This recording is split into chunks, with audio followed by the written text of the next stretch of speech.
Hey there. I'm sitting here in the serene mountains in Sonoma County, California, feeling pretty spectacular and inspired by the beauty and the nature that surrounds me here. I'm living the dream. But backtrack to about half a decade ago, every day was an uphill battle against my body, and I was not at all satisfied with my life. And I'm here today to share my story with you to inspire you to reach this beautiful place inside you and out in the world. My journey began when I was 16 years ago.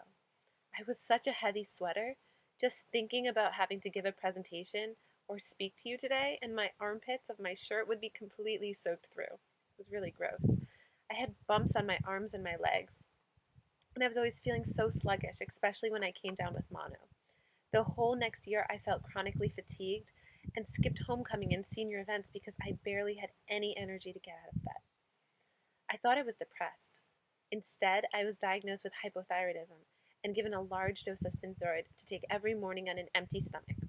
I was told that this magic pill would solve all of the symptoms I was experiencing. Fast forward to a few years later in college. I was always getting sinus infections and sore throats. I would go to the health center and they would give me antibiotics just to hush me. So I'd be on antibiotics a few times a year. Z-Pak was my homeboy. These magic pills would be a quick fix to the congestion, puffiness, and brain fog that I would feel almost every day, especially around my biomedical engineering finals. So convenient.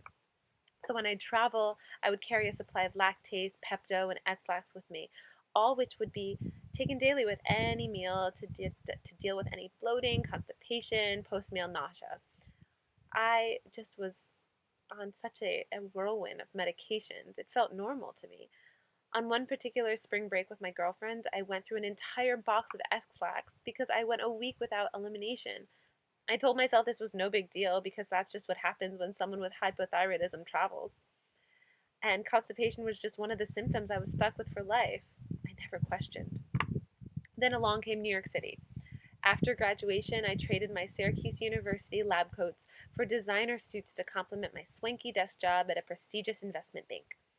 14-hour days of staring at a computer screen, creating databases and coding macros that made Excel look archaic. How could this be the American dream? It felt like anything but that. Staring at a computer screen made my head spin, and I often experienced vertigo. To deal with the migraines, I took Excedrin nearly every day.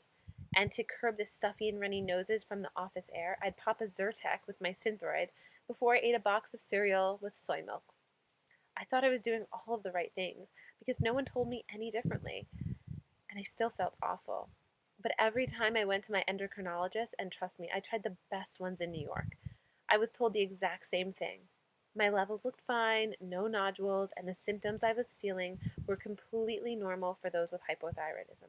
And that was it.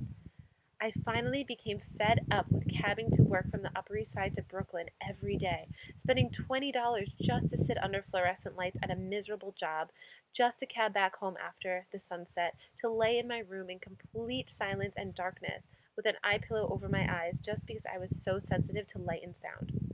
How could this be normal? So I kept seeking out New York City's best and brightest endocrinologists. And finally, I was diagnosed with Hashimoto's hypothyroidism, which is the autoimmune form of hypothyroidism. Simply put, an autoimmune disorder is a condition where the immune system mistakenly attacks and destroys your healthy body tissue. In Hashimoto's, the immune system attacks and kills your thyroid cells. This attack and destroy mechanism can cause wild symptom swings from hypothyroidism to hyperthyroidism and back again. And with each attack, your immune system destroys more and more thyroid cells, and ultimately you become very hypothyroid with a lifelong dependence on thyroid hormone medication. It doesn't sound fun at all, and it really isn't. Again, I was told I would always have these symptoms, and I would just have to deal with them. I thought to myself, I studied biomedical engineering. Why can't I be my own doctor? Why do I need to depend on thyroid medication? Clearly, this dealing with it thing wasn't working. I had enough. I was finally fed up with this band-aid approach to my own health. I would no longer live like a zombie walking around feeling awful, unfulfilled, uninspired, and suppressed. On one particularly stressful day at the office, I slipped out on my lunch break to a yoga studio down the street, one that I had always passed, but on this day I felt called to check it out.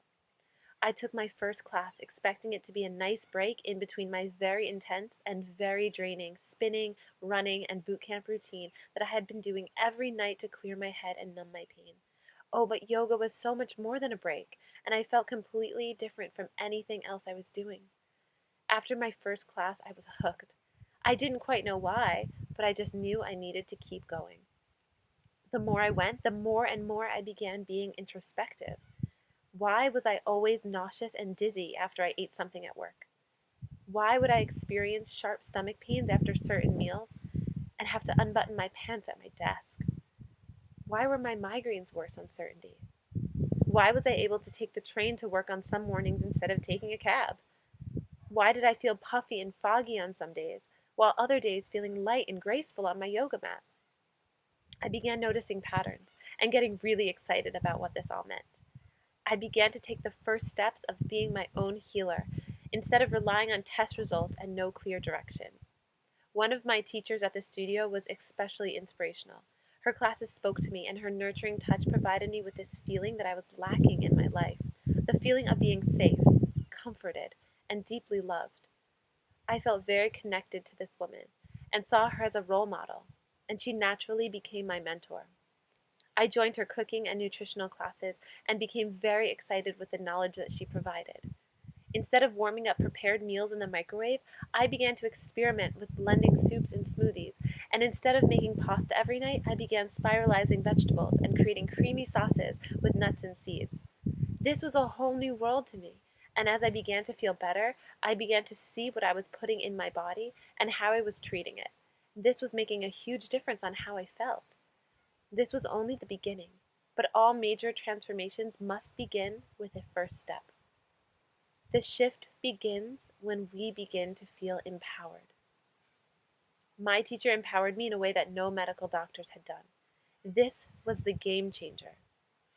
And as I began to experiment with food, cutting out dairy, gluten, and soy, processed sugar, caffeine, alcohol, I began to realize their effects on my body and how I would feel every day.